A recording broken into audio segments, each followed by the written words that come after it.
there's so much positivity around access to EmployAble and access to opportunities like this.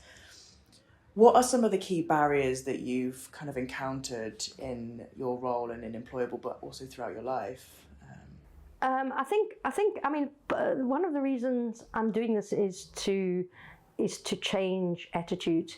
You know, I think that people's own ambition has been kind of pushed down by the system. You know, that people don't think that they're worthy of work, and I think oftentimes parents are the same. You know, they're quite protective of their children and don't want to take risks, and they don't want to see them stressed out, and they don't push them at all.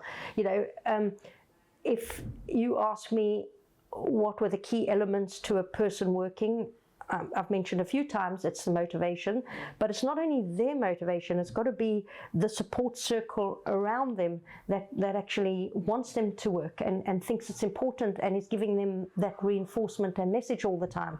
You know, so when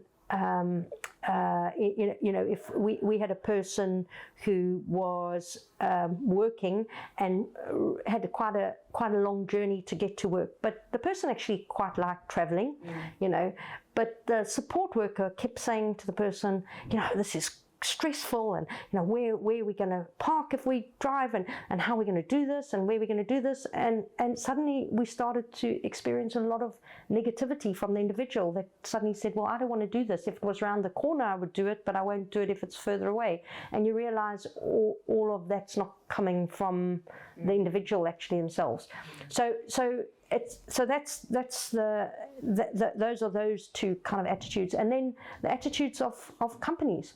You know, everybody's talking about you know, diversity and inclusion, and a lot of companies are doing nothing about including people with neurodiversity, but the majority that are very happy to tick boxes with people who they're saying are now disclosing, but they're people who can access regular employment but happen to have autism or ADHD or dyslexia or something like that, and so they're ticking off all their numbers on that, you know, and they're still not really incorporating people with learning disabilities. All too often, I have a conversation with companies and they'll say they have a really accessible recruitment process. Well, I mean, even accessible recruitment processes aren't accessible to a large number of people with learning disabilities, you know, and the only way for them to be assessed is to actually give them a work trial and to see them on the job, and not on one occasion. They've got to give them a bit of time so that they can settle in and feel comfortable with where they are, because you know, they don't show up the first time.